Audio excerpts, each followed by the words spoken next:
You are now listening to Vigilantes Radio, presented by the only one media group. This is the people's choice for quality interviews, celebrities and special guests.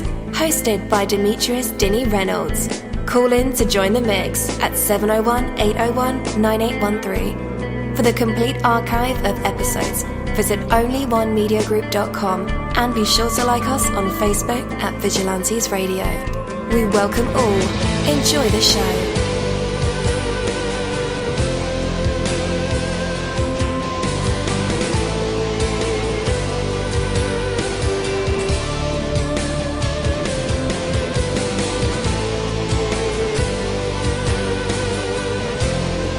Ladies and gentlemen, please welcome your host, Demetrius Houdini Black Reynolds. Enjoy the show. Hey.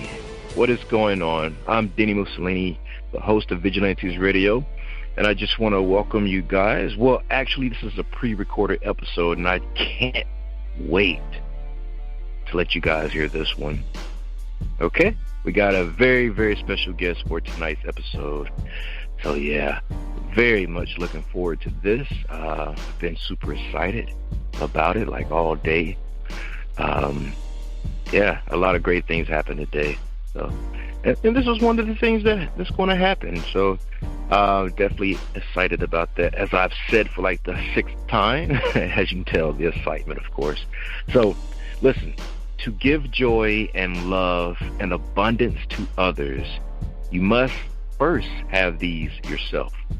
Furthering yourself is not selfish. It is a necessary step in your ability to help others. Be good to yourself. Find true joy and happiness in your own life, and you'll be a source of happiness for many others. The more fulfilled you are, the more you have to give. Give of yourself by being the best you can be. Fulfill your potential. Live every moment to the fullest. Make the world a better place by making the most of your life. The greatest thing you have to give is yourself. Take that from me, Dini-Mussolini. That is my word, and word is bond. You're live in the mix. Let's get this started.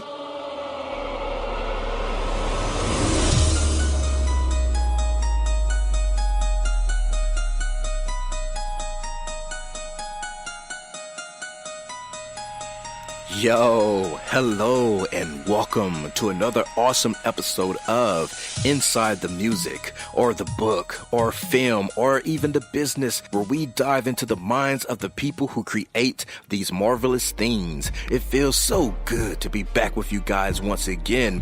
Big ups to my folks who are indigos, crystalline, or the starseeds, for my Vigilantes audience family, for my hooligans, and shout out to my people who are vegetarian or vegans. If you're in the struggle like me, we are averaging over 37,000 live listeners, and we've been at this for 5 solid years. I appreciate to all you guys who've been rocking with the kid on this journey, and we are still evolving, baby. It is all because of you, most definitely. We are the people who have dedicated their lives to music, spirituality, business, literature, art, films, and research in every aspect. And we want to allow you an opportunity to tell your story. Man, we've had celebrities on our show, from Grammy Award-winning artists, nominees, to actors, comedians, CEOs, technology revolutionaries, visual artists, from authors to professors, and vampires. Or people who think they're vampires. It doesn't matter who you are or where you come from. Come on our show and talk to me. So check it out to book your interview or to appear on my other show called Skeptics. Email me at vradio@onlyonemediagroup.com, and that's V as in Victor. We hope to get the stories behind these unique people and give them a chance to tell their truth to us and the universe. That is Vigilantes Radio sole purpose. You know the number to dial, 701-801-9813. Share that number with your buddy right now and tell them to tune in to connect with us or our guests, or you can hop in the mix directly from our website, which is onlyonemediagroup.com. Right from the homepage, you can slap that go live button and you'll be here live in the mix and in the chat room with all of us. So feel free to shoot over some questions to ask our guests. while they are here, but only as time permits. Sometimes my guests and I talk entirely too much. And as always, all episodes are available for free download, and you can grab them from either Spreaker.com/only1media group, iTunes, Player.fm, YouTube, any app from the Google Play or iTunes store, or over at our website. And that goes for every single episode that we've ever aired. Well, tonight's interview is the Life Coach Lifestyle interview with Wayne Sutton. Vigilantes Radio interviews go beyond the music, the movies, the books, the businesses, and into the minds of the extraordinary people who create these marvelous things.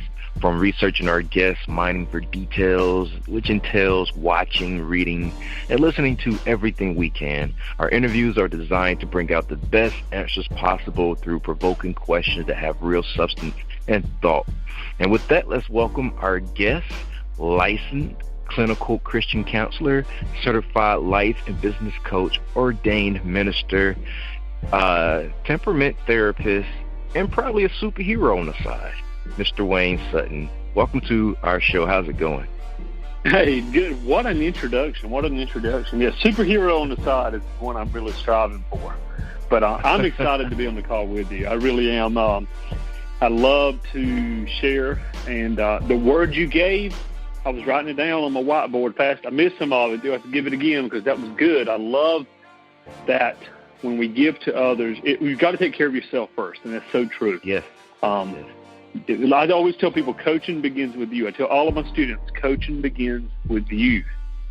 You can't give what you don't have. You said it more eloquently, but that's so thanks for having me on the call. Oh, thank you. Definitely.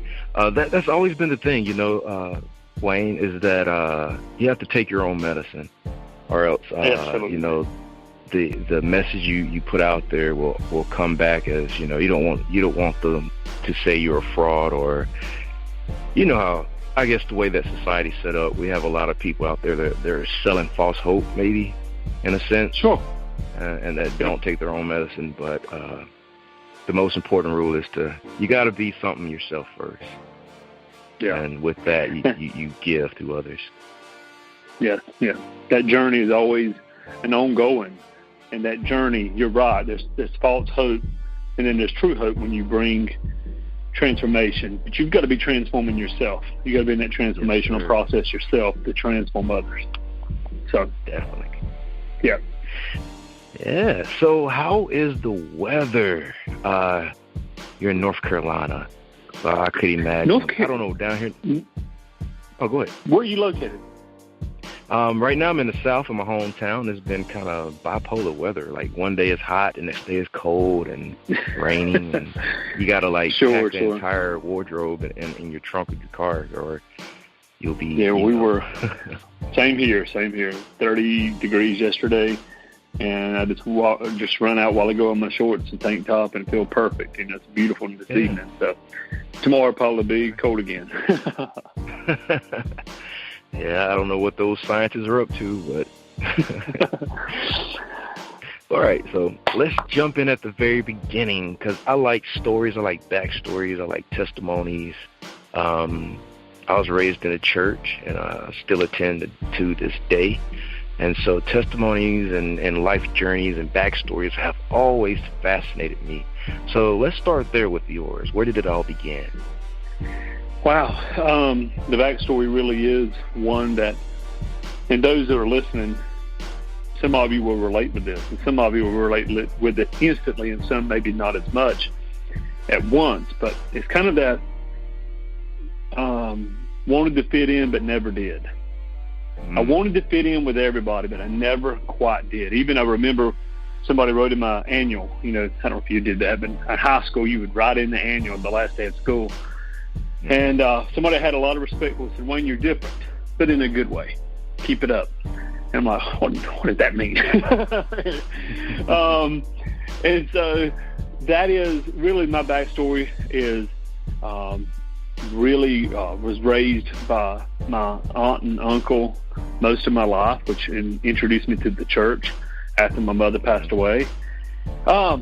love the church, love God, but I didn't fit in even in that tradition. Even though I'm an ordained minister, I didn't fit in some of the traditional roles because I really believe God is bigger than my religion. And when we try to put ourselves, in his role or him in our role, we really try to make something finite that's infinite.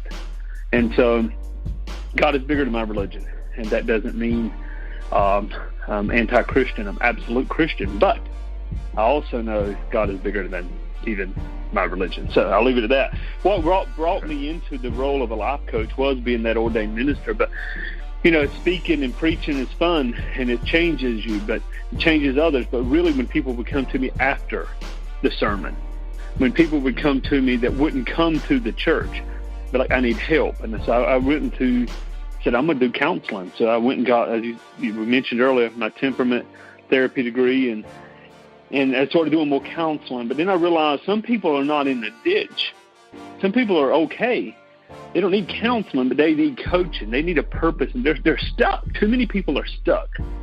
And so through many, many different areas of school and study, I really felt that I was going to not only be a coach, but help other people become a coach. So we put together the Life Coach Certification School.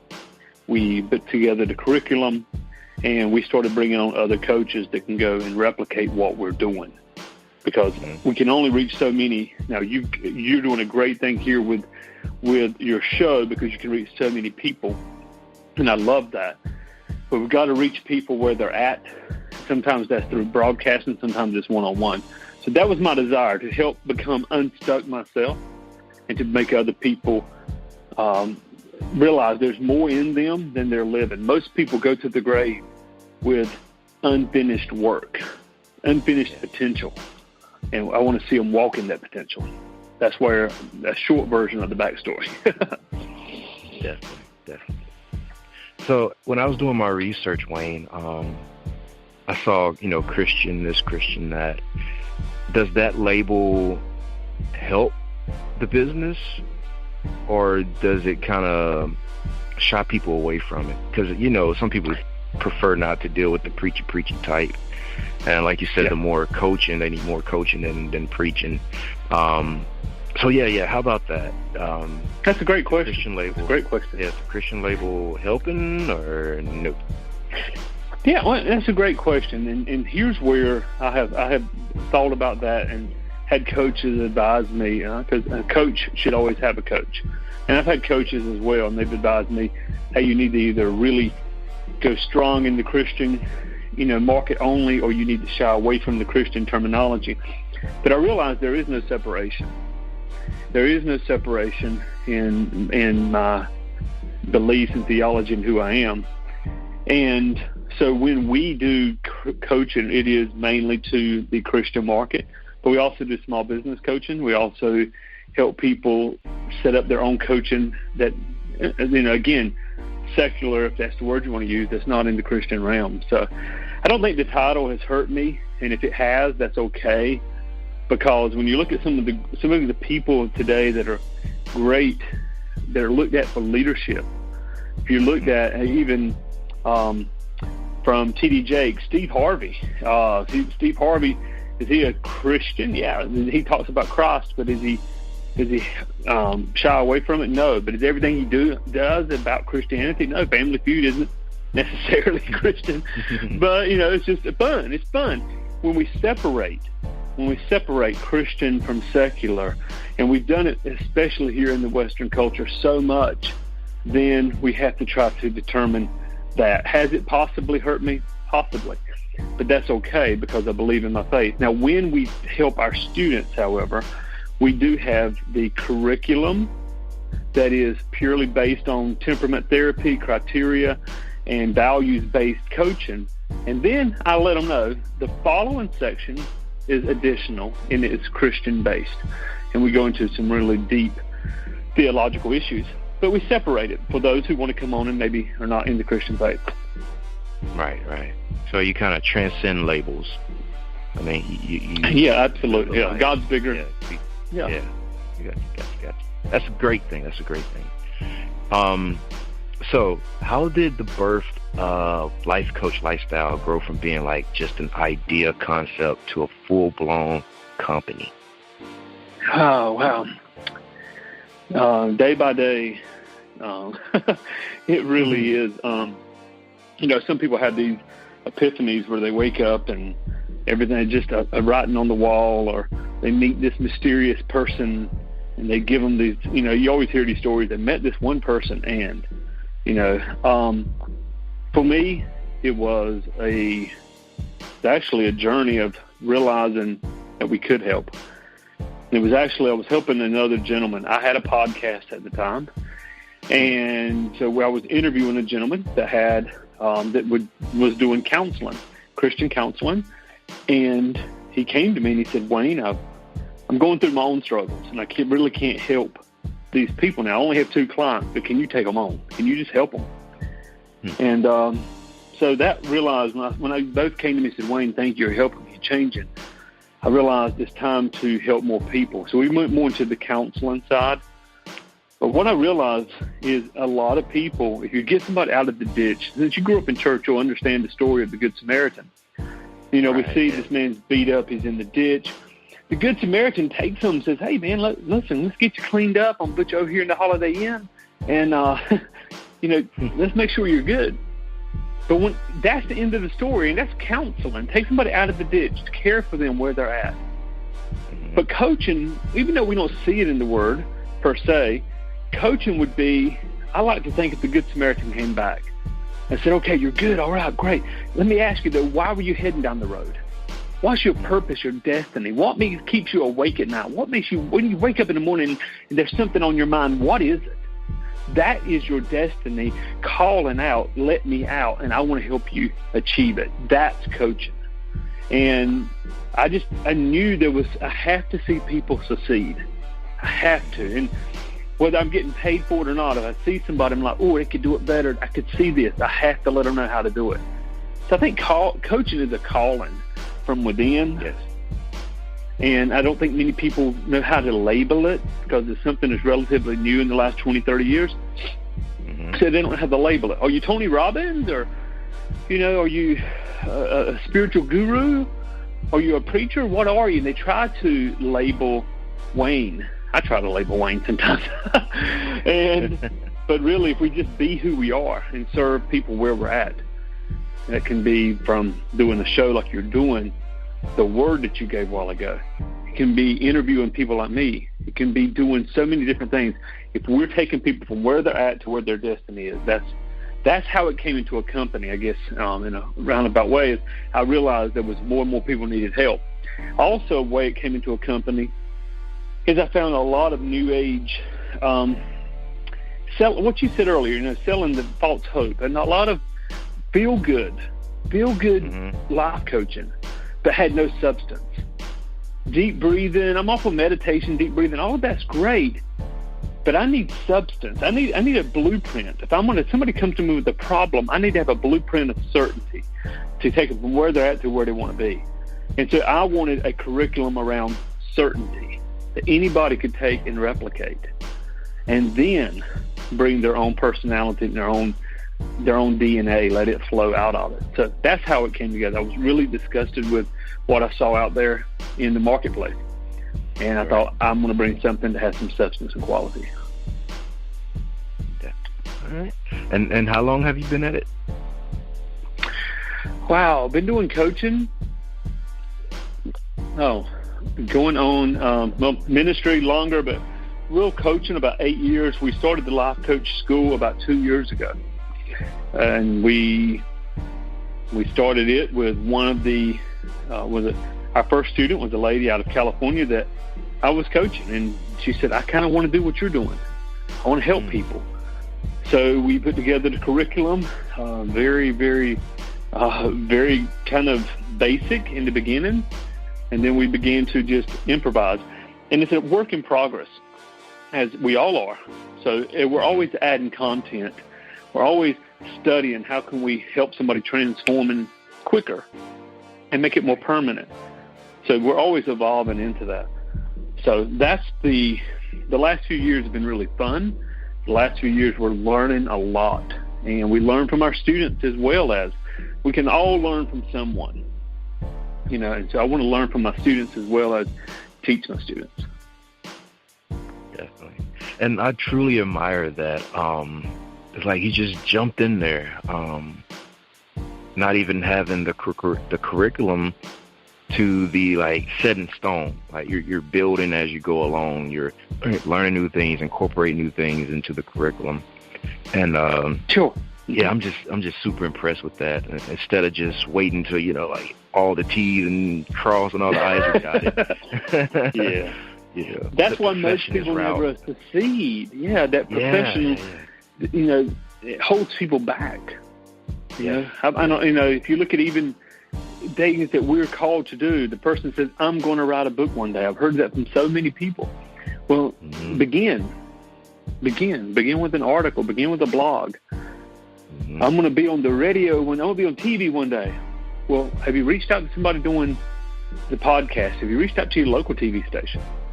You've got to begin, because perfection is never achieved. We're always just getting better and better. We're never going to be perfect in this realm. So we just want to continually improve. And when people, I think this is important, when people see your error, they see wow, that's not quite the way it should be. It's not in perfection. And they still see you moving forward. It gives them hope that they can do it. Oh, I can do this. I see he's got a fault here, but look what he's doing. I think my fault, I can make something work too. Definitely. Let me get your opinion from a certified standpoint. Okay. I hear a lot of people wanting to start, life coaching businesses, but they're thinking they have to be certified first. What's your opinion on that? That's a great question, and I get that a lot. I think the certification, do they have to be certified? No. I think my opinion is the certification does two things. Number one, if it's with a solid program, it gives you, as we said, a blueprint, gives you a formula, gives you structure. And we take a lot of what I learned in temperament therapy, a lot of what I've learned in just working with people in ministry, and we put together in a structure that anybody can use. And this also, I really believe it shows to the client. The certification for some people is just a piece of paper. For other people, it shows you've done the work. It shows that you've put forth the effort. And for some people, it's just, I wouldn't say permission to be a coach, but it's permission for their own self. I've achieved this. This is something I've done. I'm going back for my doctorate in Christian counseling. I don't need my doctorate. I don't need to be called Dr. Sutton. And I don't need it to fund myself financially. But at the same time, it's something I want to do. And I think so when somebody has that certification, even if it's just a diploma on the wall that we offer them in their mind, it is something for them they can feel proud of. But I do believe many people want to be life coaches. You need to have someone you've studied under that has a curriculum that can truly handle the different areas of life, whatever that may be. That's the importance of being a life coach. Now, there's other coaches. There's small business coaches, real estate coaches, network marketing coaches. I've trained some of these, which are offshoots, but you still need the core if you're going to be able to effectively help people and help them move forward in life. Yes. Does Life Coach Lifestyle provide certificates or have a certificate program? It is. Life Coach Lifestyle. And I named it that for a reason. It really is about the lifestyle. It's about the lifestyle of a coach. And that means different things for different people. But it all goes back to the certification program. We have a 9-week program that is done. It's audio and video and a workbook. And 9 weeks is kind of a self-paced. They learn to have tests, make sure the curriculum is that they're gaining hold of the curriculum. Then at the end of the 9 weeks, I do a personal coaching session with every student. And we go deep and we find out what it is that, again, I said coaching begins with you. We want to find out what it is within their heart, what it is that's awakened within them. And usually by the time they go through the course, they're seeing things differently. Then we yes, we have the certification. They're certified. They're sent the diploma. And then we take them through a marketing course. And that marketing course is ongoing because there's a lot of coaches that have either called themselves a coach or they've actually gone through and got certified, but they can't find a single client. They can't pay the bills. And here's the thing, marketing is a bad word for some people. For me, I think it's a blessed word, because that means I can take and market myself. That means I can take what is within me and help someone. You can be, if Tony Robbins, Tony Robbins, I use him a lot because people know who he is, has a life coach, but if nobody knew who he was, if he had a small office in, New York or California, wherever he lives, he can only help so many people a day, so many people a week. Mm-hmm. So we've got to market yourself. If you've got something no different than your show, you've got something that you got to market it to the people. Self-promotion is not a bad word if what you're bringing is true value. Mm-hmm. Self-promotion only becomes a bad word if you have something that is not of value and you're only taking and not giving. Definitely right about that. Definitely. A lot of truth. Wayne, what is it about your program that you feel are the key elements that will easily identify from other, life coach, success businesses, websites, blogs that cover similar topics? That's good. Two things, and this is very important. If you in whatever somebody chooses, number one, I've already talked about.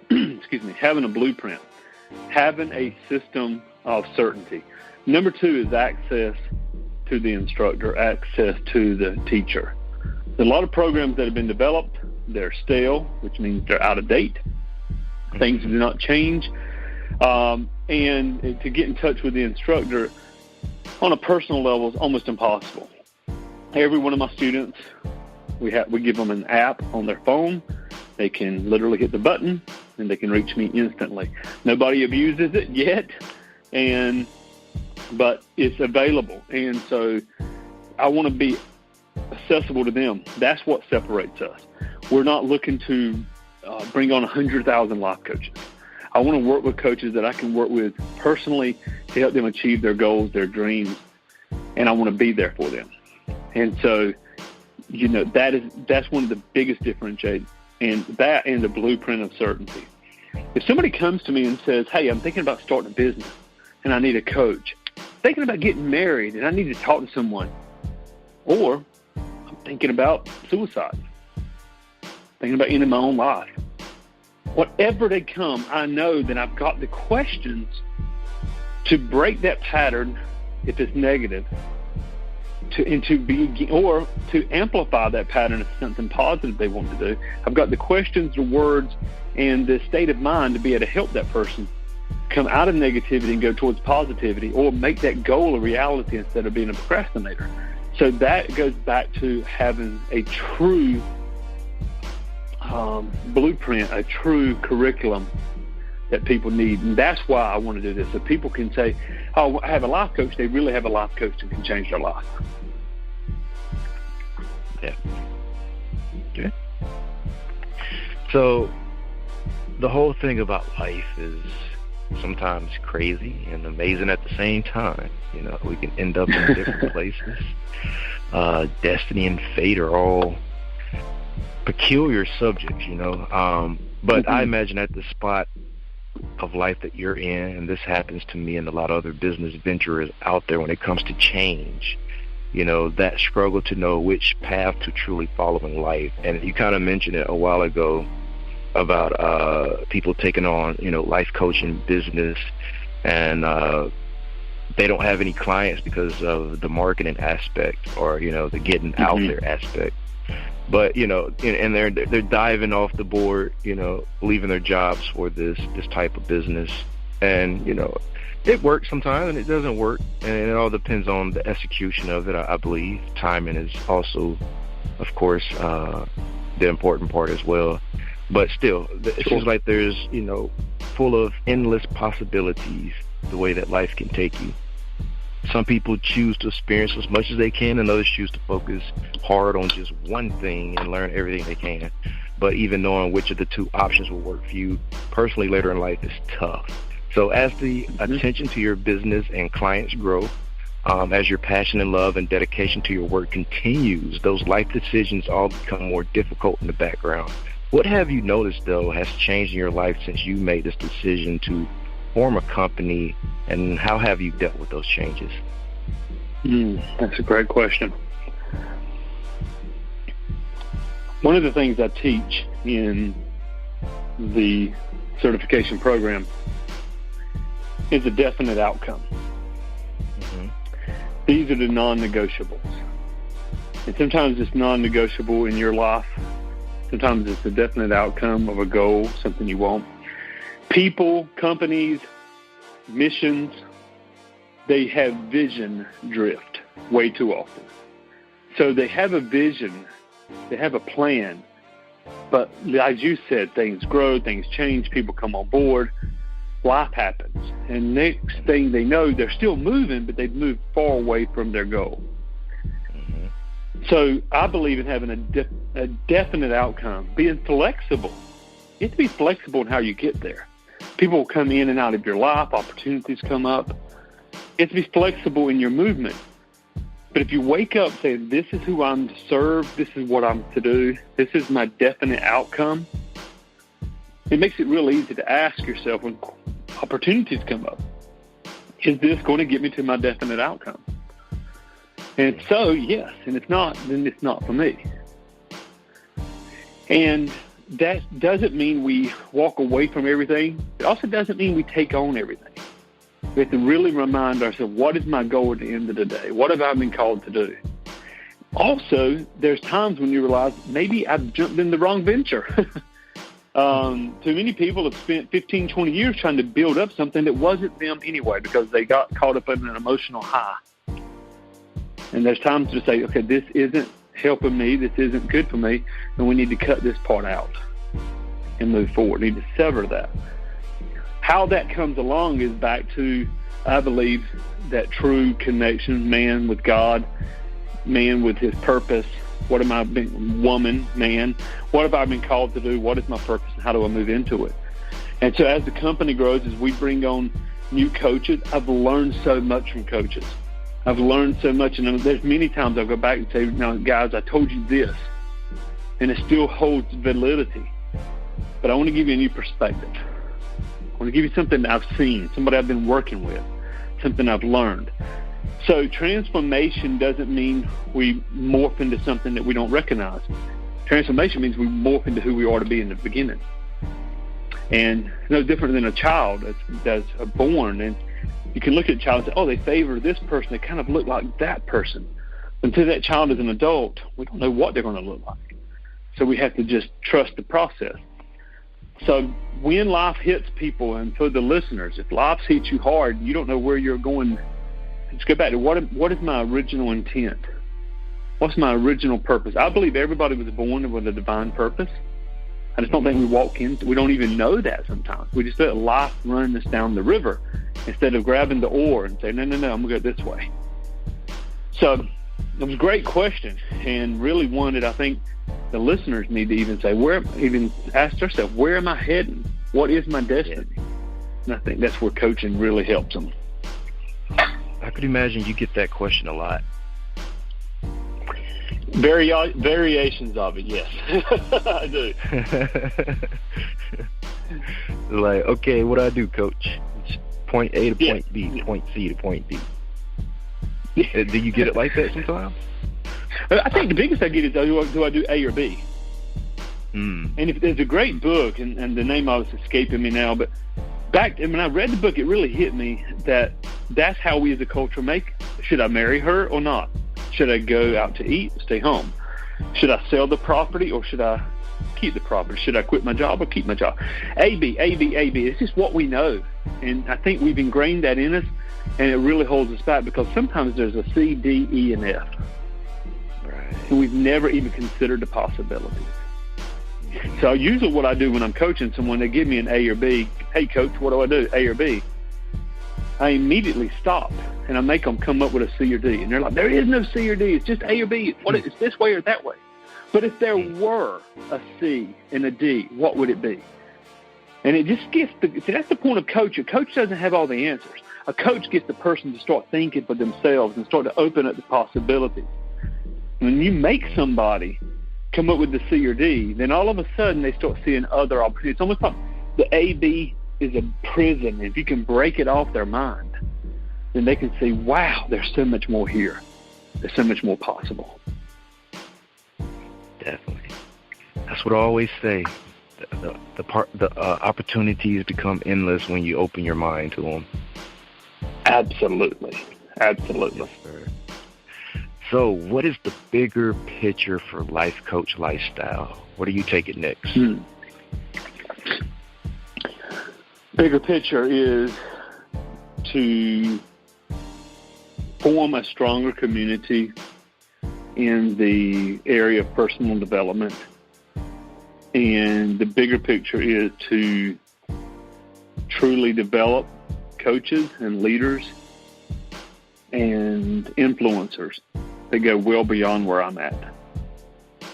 If you can create a student that surpasses you without jealousy or envy, then you've done something. You look at Tony. I use Tony again. You look at Tony and some of his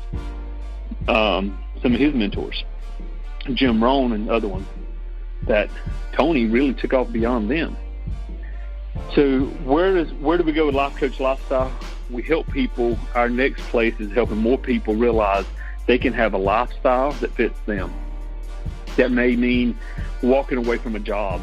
It may mean staying at a job and being a better employee because of what they've learned in coaching.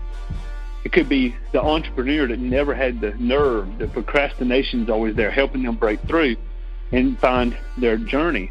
But what does it look like as a business? It means we get on more, we do more interviews, we go to the next level, we practice what we preach, and we reach everybody we can reach with this message and see how many people replicate it after us. Right on. Is that the bigger picture for your clients? You just mentioned how the student, can be greater. I really don't want to use the word greater, but greater than the master.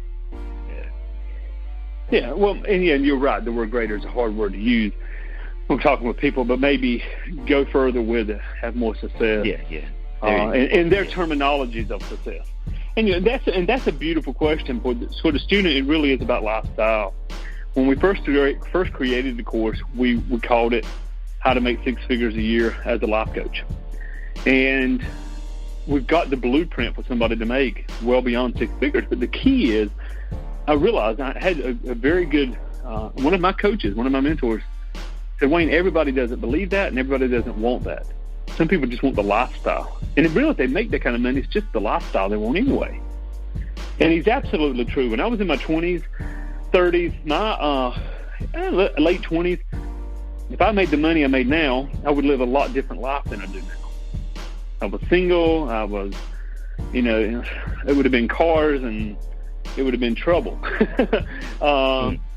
But really, as you mature, things change. My lifestyle now isn't how can I go travel the world, and we go travel, we have fun, but really it is about taking care of my family, keeping my children in the best schools, preparing them to be great people.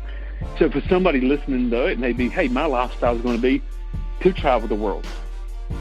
I've got one coach that I know, he's home 3 weeks of the year. 3 weeks. The other 49 weeks, he's out traveling with his family and coaching. That's his lifestyle. That sounds fun to me, but I think it'd be a little bit too much for me. But it really is about lifestyle. So the person that comes to me and says, I'm thinking about being a coach. I want to be a coach. My first question is, what does that look like to you? Mm-hmm. What does that look like? What do you do when you, not vague, but when you wake up in the morning, 7 a.m., 5 a.m., 8 a.m., 10 a.m., whatever. When you wake up, what do you do next? Write out your whole day. I make them write out their whole week. I get to the gym. Okay, great. How long? When you come home? Write it out. What does your ideal life look like? That's what I want people to recognize. Because when you know it and you're going for it, then you've got that congruency to bring other people with you in their lifestyle, not a replication of yours. Okay. I mean, there's that whole 48 laws of power rule about how the student shouldn't outshine the master. But that doesn't apply. And that sold a whole lot of books. I have to give him credit on that. Yeah. Okay, let me explain. I'll share with you. Years ago, I was teaching somebody in sales, and he came to me and he said, "I'm devastated financially. I don't know what I'm doing." And this was back in the 90s. And I taught him a 5-step sales formula that we still teach today in business coaching. And I taught him this 5-step sales process. And a few minutes later, he comes back, and a few months later, he come back, and then he come back. And at the time, I was pretty struggling. I mean, I was doing okay. I was pretty good at sales. I had some income coming in. But he came back to me and he said, "Hey, thank you so much." He said, "I did what you said. I've replicated. This was in a network marketing business." He said, "I'm at over $20,000 a month now." And so he had well surpassed me in the income. However, he did not continuously improve his own people skills and his other business skills, and he lost it. So, yes, outshining the master, sometimes it's just, that Facebook pic that looks really good or Instagram pic that looks really good, but there's other places that are hidden. That's why we must work on full transformation. Wow, that's a good point. Very good point. All right, so how about walking us through the complete process if a client was to call upon you for the Life Coach Lifestyle Services? Okay. And there's really two sides of that. If somebody wanted to come on as a client and they're saying, "Wayne, I just want coaching. There's things in my life I want to accomplish." We don't have a cookie cutter system for that. That really is based on that person, and we really find out what's important to them, what they need. We look at everything, and we try to put together a tailor-fit program for them. Now, if somebody came and said, "Wayne, I want to be a certified coach," then we set them up with a very affordable tuition plan. And then the tuition, they start their online training. That is the 9-week modules. It's 9 weeks of audio, video, some PDF downloads. And we take them from what is coaching and what it's not in module 1. And we take them through how to coach people, what questions to ask, how to discover a person's true criteria, a true inborn temperament. We take them through areas of identity, purpose, finances, health, and we want to in relationships. And we really walk them through the process. And most of my students tell me, "I did the course once for me, and now I'm going back and doing it so I can coach others." Because even if they're focused on how can I become a coach, some of the questions we ask start bringing up their own insecurities, fears, and limitations that we want to break off of. At the end of the 9 weeks, we do a coaching session. I do every one of those personally, so very time-consuming, but we go through it personally and we coach them, and we get them to recognize where they want to go as a coach. Then we help them in the marketing. So we have weekly marketing and developmental leadership, I call them leadership classes. And each week we go through and we talk on different subjects, from how to have clients find you as a coach, how to work with ideal clients, how do you work with clients that maybe are of different faith, different beliefs. How do you work with a client how do you dismiss a client even, not just work with them, the ones you don't want to work with? How do you dismiss them? And basically, how do you create a lifestyle of a coach? And some coaches they're going to be $100 an hour, and they're just going to take students here and there, or clients here and there. Then we got people with very, very thought out, meticulous marketing plans that are earning $50,000, $80,000, $100,000 a month. And they're just really put together from funnels, and they've got retargeting ads on Facebook, and they're doing webinars. They've got the whole gambit. Some people don't want that. So it really depends on what that person wants. And in the 9 weeks, they know. And that may transform if they start working with people. But they know who they want to work with. For me, since I love working with people on personal issues, that's the minister in me. But my true passion outside of that is working with small business owners, helping them recognize their limitations, helping them recognize how to use marketing to get to the next level.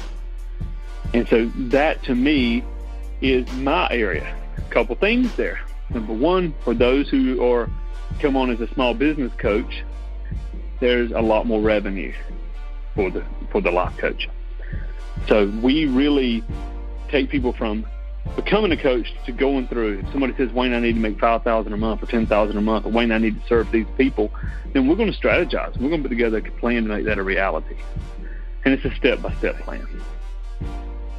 So that's the process. It's not a cookie cutter. It is for the first 9 weeks, I guess you would say. The same curriculum. But then your DNA comes out, your purpose comes out. Yeah, and I like that the most, how it's really tailored to the individual rather than just following the same steps, the same blueprints. And I think it becomes gimmickry at that point. But when it's set up to, start out as, you follow these instructions, but as we go along, it's going to change because we're getting to know you as a person, your habits, your thought process, your momentum. So the curriculum will change based off of that. And that's what I really like about your program. Absolutely. Definitely. Yeah. All right. So as simple or as complex as it gets, define being a successful speaker or life coach. Pretty simple, actually. And this goes back to a seminary professor. And he said, Wayne, if you're teaching that they don't change, then you haven't taught. If you're teaching someone, you're preaching, you're counseling, whatever, and they don't change, then you haven't truly done your job. For me, what is a successful life coach? It's one that helps somebody and meets them where they're at. I mean, I meet people that need true counseling, not coaching. And sometimes they want coaching and it goes to counseling, but we meet them where they're at. So we want to realize, what do you want to accomplish? If we work together for 6 months, we work together for 9 months, what do you want to see as a reality, back to having a definite outcome? And then we're going to make that a reality, or we're going to come as close to it as we can, and we're going to learn along the way. And so I believe transformation comes from a belief that they can do it. When somebody believes they can do something, there's nothing that'll stop them. And so we have to give them that belief. And one way to give people belief is to let them accomplish small areas, small things they never knew they could accomplish before. And then we take them step by step. So in a nutshell, how do I see success is, was there a positive change in the direction that they were hoping for? Right on. All right. So have you ever encountered disbelief? Oh, yes. Absolutely. How did you overcome it? Disbelief in my own life? Yes. Yeah, absolutely. I think it was Rocky Balboa that said, life hits you hard. Life is mean, Sometimes we have to recognize we are surrounded. Even if you choose your friends, you choose your peers, we're surrounded in a world of unbelief. We're surrounded in a world of limitations. And your environment will mold you if you're not careful. Mold you, in fact, it already has molded all of us unconsciously, our environment. What we see is what we believe. Or when we try for something, we go for something. I'm going to make this a success, and it fails. And we try something else, and it fails. It creates patterns of unbelief. So even today, I still have disbelief at times, and what I have to recognize is, where did that thought come from? Because am I the only one that holds this thought? There's other people. Who else thinks the same way? And there's other people. Then obviously it's not my thought. It's a thought. And I don't have to own the thought. What we take, we take responsible not for what happens to us all the time. We are responsible for our reaction. So when I recognize unbelief, disbelief, then I have to say, wait a minute, this isn't me. This is my unconscious mind reacting to external circumstances. I choose to believe. And sometimes you have to change your state. You have to literally get up and move physically. You have to get outside of your own thinking. Another way I fight it is going back, and I love stories. You talked about loving stories and backstories. I'll go back and see people that have done it. I go back and listen. I spend so much time on YouTube. Les Brown, I can tell you his story up and down. I can say it better than he can say it. Can't laugh like he laughs. I know these stories. People that can't. Eric Thomas, different ones that hear their story. Steve Harvey. I go back and I listen to their stories, and wait a minute, they had doubt, they had fear, they had poverty, but they've overcome. So the way, and I think this is very important for your listeners as well, if there's any area in your life that you have disbelief or doubt, find someone else that's done it. Find someone else that's overcome it, and borrow their story until you have your own. That's the best way. Definitely. What do you tell your clients when they come to you and ask you for your advice on the same issue, but concerning themselves?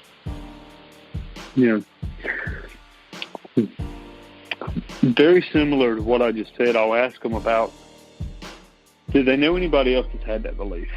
Because something about misery loves company, but when we're in misery, we think we're the only one. Yeah. We're the only one that's went through a divorce. We're the only one that had doubts. We're the only one that got bad news on the job or something. And so I have them realize they're not alone, first of all. And we go through and we really look at why they believe, what words have given them that feeling. Let me give you an example. If you pull up, let's look at the Christian faith. I can take Christians and I can use a certain word. I can use the word abortion.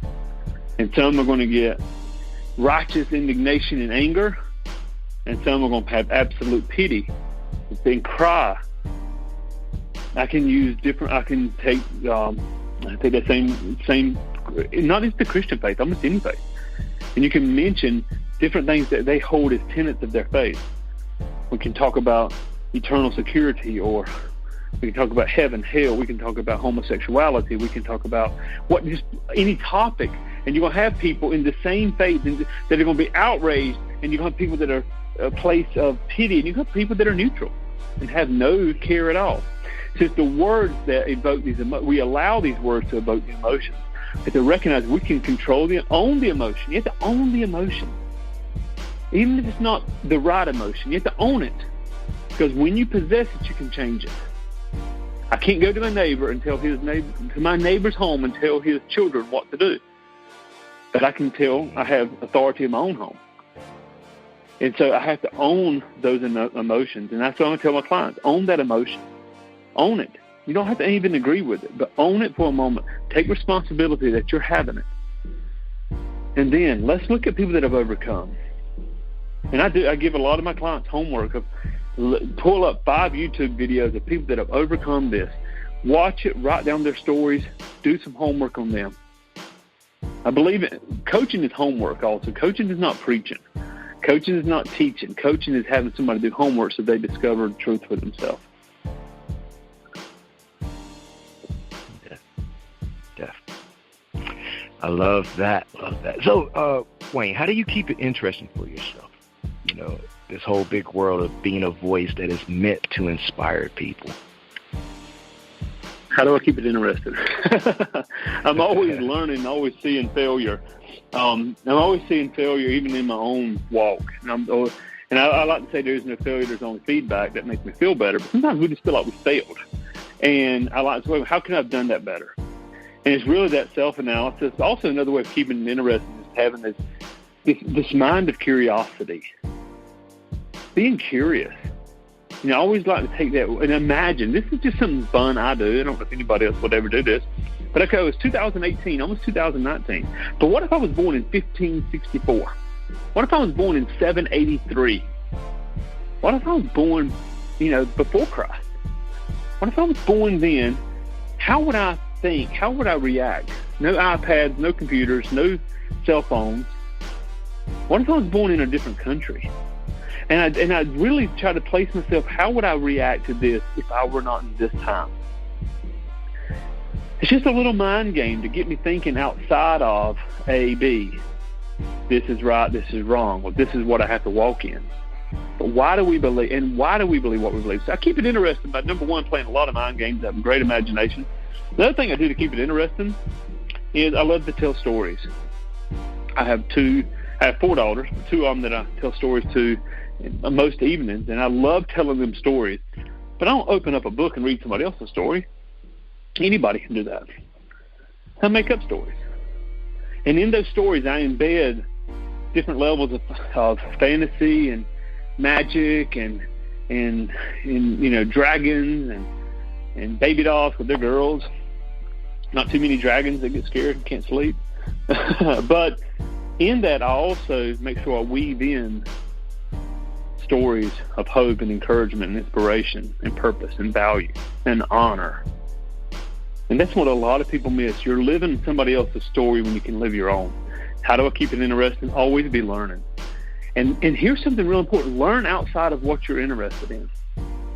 If you're interested in business and personal development, read those books. But once in a while, pick up a fiction. Pick up something that makes no sense at all. If you're a hardcore liberal, once in a while, pick up something and just watch something that's very conservative. If you're a hardcore conservative, go over to the other side just a little bit and study somebody from a different belief. And ask yourself, why did they believe what they believed? You don't have to agree with it, but why did they believe what they believed? Go in without judgment. And I keep it interested in doing that myself, studying different belief systems.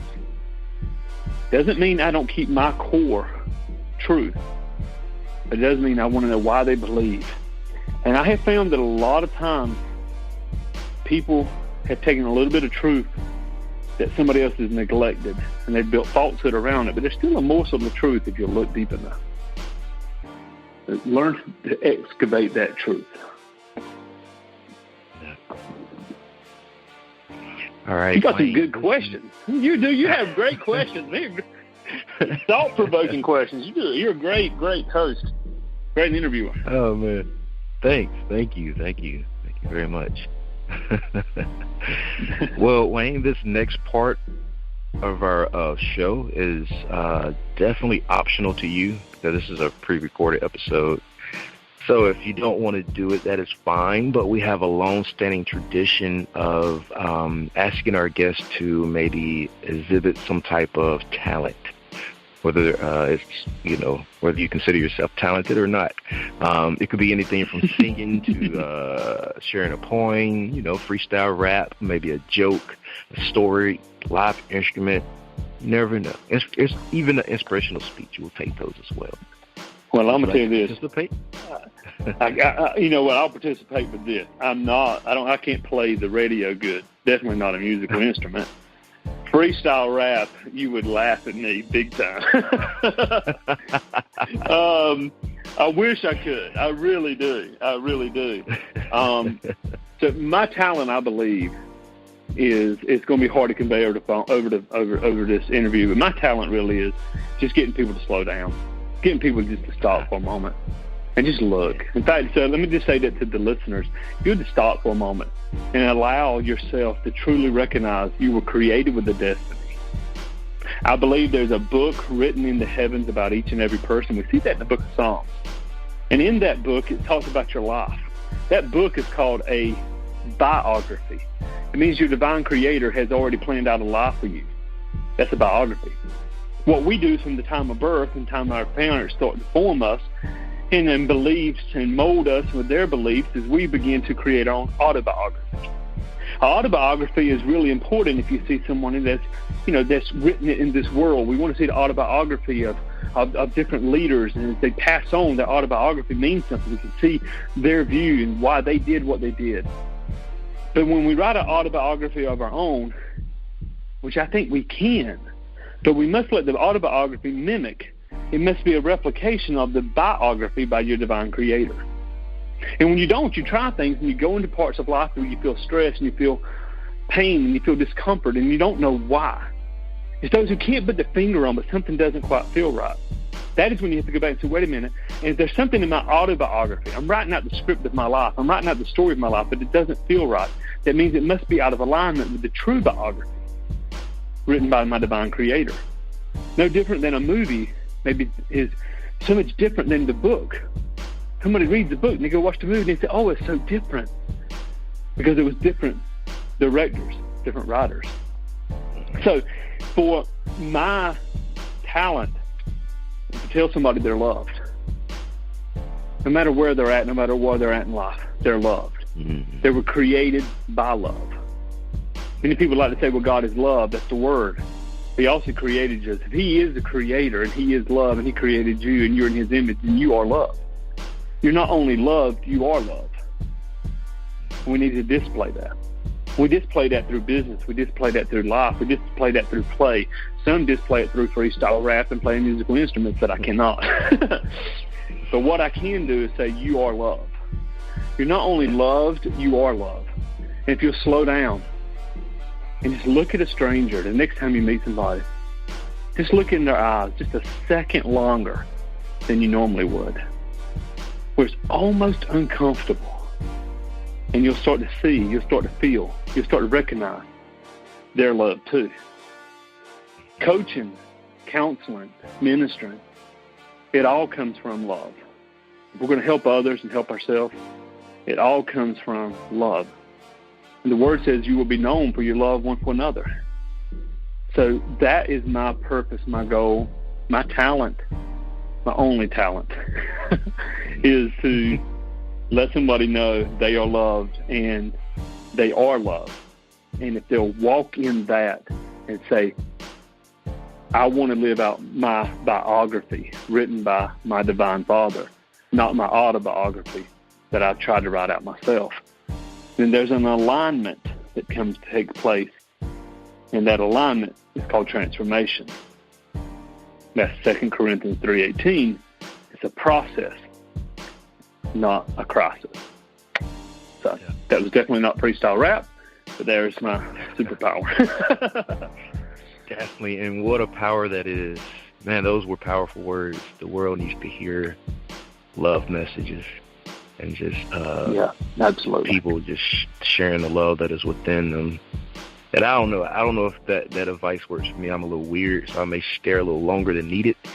I do too. But it's okay. It's okay. Yeah. I'm a very sensitive person, so I pick up on emotions real quick, and and sometimes you can meet someone eye to eye. You can just see the pain in their life through the windows of their eyes, and me, I may tend to stare a little longer, and But so few stare today. So few make contact. Yeah. The world's so fast. Years ago, I walked in. We're so fast. We have to slow down. I have to remind myself of that. I walked into a CVS drugstore a few years ago, number of years ago actually, and I saw someone from high school. Hadn't seen her, but maybe once since.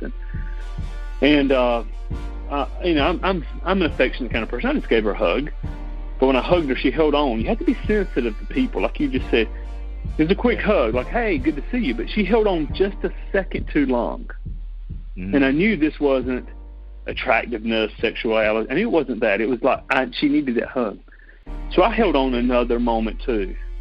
And when she looked at me and we made eye contact, I don't even remember what I said, but it was something just pleasant. Mm-hmm. She gets my phone number from someone else and she calls me. She said, you don't know how I needed that hug today, and you don't know what I had planned for tonight. Wow. She was contemplating suicide, had planned in one hug. But if I had not been sensitive for that extra second, or if I'd been too shy to go up there and hug almost a stranger, then that wouldn't have happened. So we have to be love to people. And listen, sometimes we're going to miss it. We're going to get angry. We're going to bark at somebody instead of love on somebody.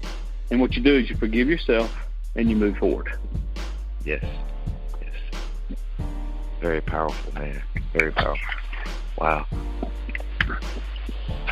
So we have a lot of positive motivators, business mongols, deep divers, actors, indie artists that make up my audience here on Vigilantes Radio. What advice can you give to people that are just starting out on their own, inspirational speaking path or life coaching path or even podcasting path, even if it's just for YouTube? Yeah. Consistency. Consistency and a brand that resonates with the purpose. For instance, Life Coach Lifestyle. And so my website's lifecoachlifestyle.com.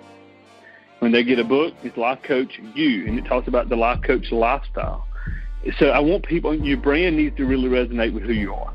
I mean, that doesn't always work. You see Gary Vee and Grant Cardone, and you learn some of these people, and then you recognize what they're about. But I believe consistency is the key. And it's always, and this is very important, it's not the people that know you, it's the people that don't know you yet. It's the unawares. You can't help someone that doesn't know you. You can't help somebody that doesn't know who you are. Obscurity is your biggest enemy. You want to be out there. You've got to be speaking. I don't care if the podcast reaches millions or reaches 2 people. Speak. Get your message out there. And just take your message to the world. Consistency. And I think probably something that needs to be said is be you. You don't have to try to be somebody else. No matter who you are, 1/3 of the people are going to love you, 1/3 is going to hate you, and 1/3 don't care. We see that. We saw that with Obama. We see that with Trump. We saw it with Jesus Christ. Yep. So if the 1/3 reality is going to be true, then be you. It's a lot easier than trying to be somebody else. Oh, yeah. Yep. Got to stay true to yourself. And you never know who's listening or who needs to hear what you have to say. Yes. Man, what about some things they may have to sacrifice in pursuit of their goals? A lot of people don't talk about the sacrifice part. I worked a corporate job for many years. Got up 4:35 in the morning. I would work on my podcast. I would work on the business. I'd work on stuff for an hour and a half before I went to work. Lunchtime, worked. I came home, spent time with my daughter for maybe 30 minutes, and I was back at work. I sacrificed a lot of family time so I could get myself to the place where I could have the Life Coach lifestyle. You're going to sacrifice time. My key there, though, is keep it in check. Don't sacrifice just to say you're sacrificing, but to keep the family time. You're also going to have to sacrifice a lot of friends that don't understand. You're going to sacrifice some of the people that you've been hanging out with, some of your peers that just don't get it. And that's okay. They may get it one day. You can never let their lack of, or their doubt, or their limitation hold you back and be a limiting force in your life. And I think the biggest thing you got to give up is pride. You got to be willing to say, I thought I was good at this and I'm really not. And you got to go find some coaching. You got to find some mentoring. You got to get some skill sets. I thought I could do this and I can't. Because a lot of times, it's like the American Idol people that go to American Idol and they can't sing a lick. But somebody never told them that. Sometimes they think they can.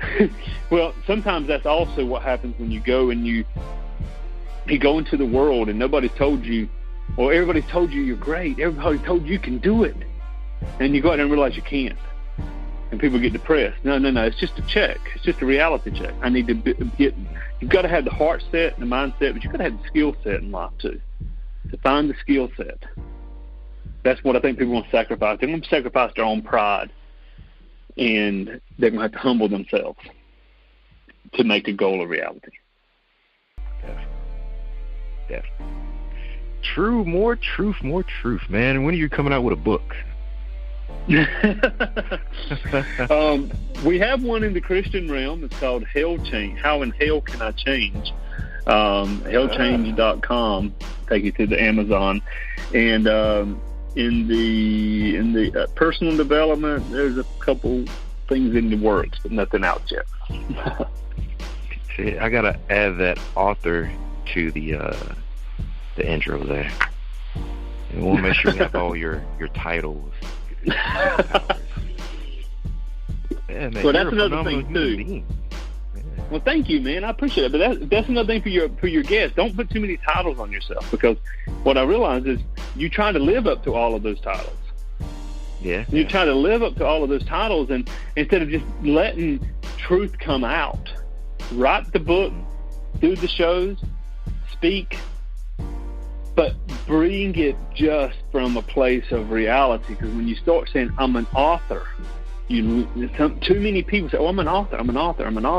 And they forget they're a public speaker. They forget they're a coach. They forget they're a mentor. They forget they're a preacher. They forget they're a podcast host. They forget that they're I have a podcast. I have a radio show. Great. What else? You limiting. Never let that be your identity. Yeah. Let it just be an expression of your identity. Yeah. I'm still trying to figure that part out. People ask me, what do you do? We always do. Or give me your card, and I'm handing them 10 different business cards. Like, where you ask? Yeah, that's it. Listen, I'm there with you, because I'm like, okay, what do you need?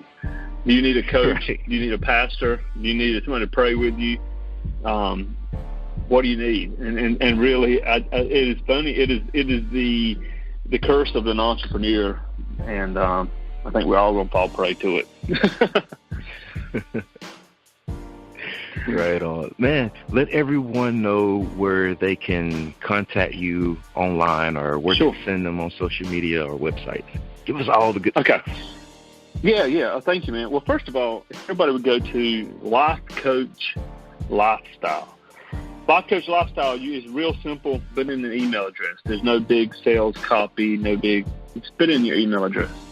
When you do, it's going to email you our book, one of our webinars on life coaching, and it'll even give the person time to schedule a call with me just to have a discussion if they want to talk about becoming a coach. So lifecoachlifestyle.com or prosperwithwayne.com. They both go to the same site. So that's the best way to pick it up. If you're on Facebook, you can find me. Look for Wayne Sutton. And there's a number of Wayne Suttons. I always tell people I'm the tall-looking dude with the goatee, white guy with goatee, and but there's but I think the first place is get the book. It's free, and it'll give us an opportunity to get on the phone, talk with one another, and that's the best way. Again, if I'm not careful, I'll give you 10 websites, 20 different Twitter accounts, and I'll be what I just told you not to be. For those who And for those who are, those who want to know me as far as what I do in ministry, we have another website, The Second Adam, TheSecondAdam, The Second Adam. And the reason we have that is because Jesus.com was taken when we tried to buy the website. So the first Adam was man. Adam fell. The second Adam, as it says in Corinthians, or the last Adam, came and redeemed mankind. So the last Adam, the secondadam.com is our ministry website.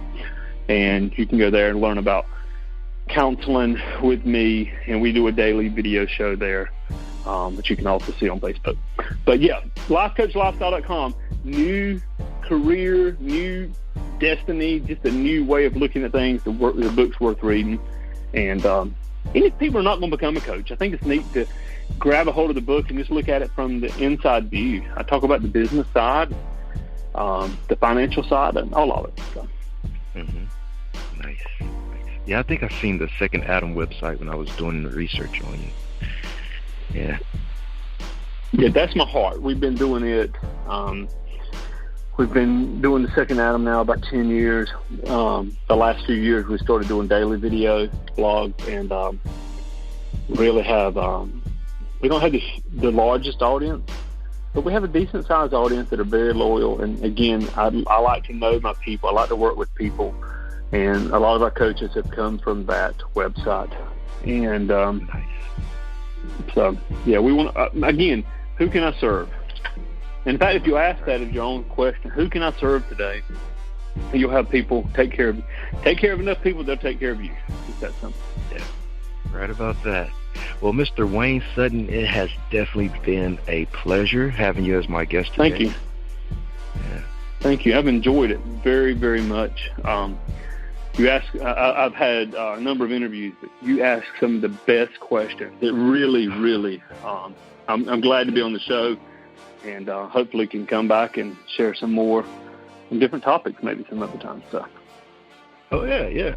We have a show called Skeptics of the Handshake. And it's not a scripted show, and the topics are unlimited. We're giving our opinions. There's about 3 or 4 different guests that comes on. Sometimes even famous people will chime in or sit at the round table, as we call it, even though we're all on the phone. And just give our opinions on different topics. So you're definitely welcome to be a part of that anytime you're ready. It's called Skeptics of the Handshake. That sounds really, really, I love the title. I really do. Yeah, sounds good. Definitely. All right, man. It was nice talking to you. I hope you have a blessed, it's probably 12 o'clock where you're at now.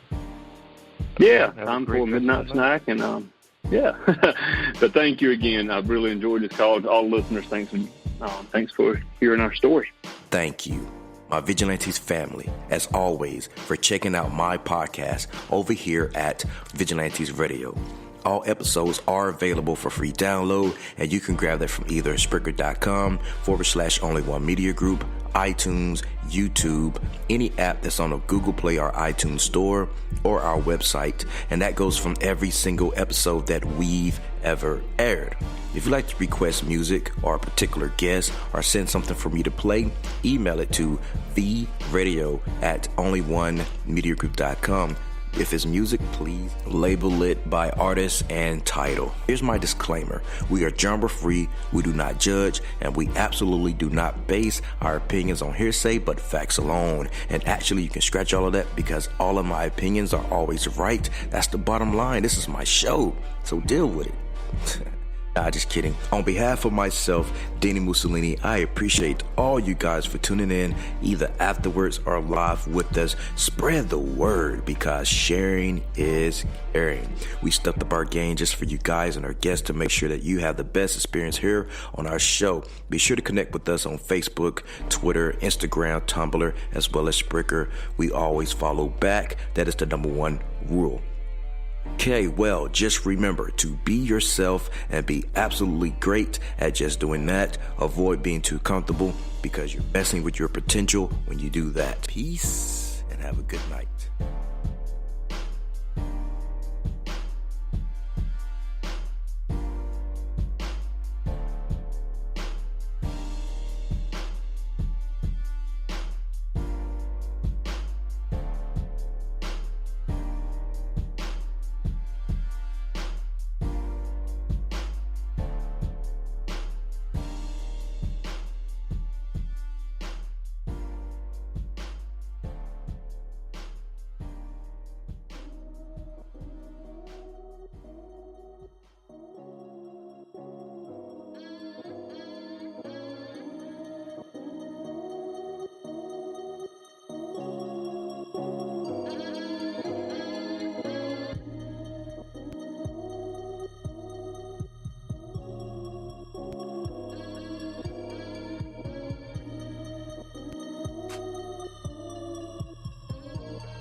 You are now listening to Vigilantes Radio, the people's choice for quality interviews, art, music, and hot topics. Hosted by Demetrius Houdini Black Reynolds of the duo No Longer the Hero. All episodes of this podcast are available for free download at www.only1mediagroup.com.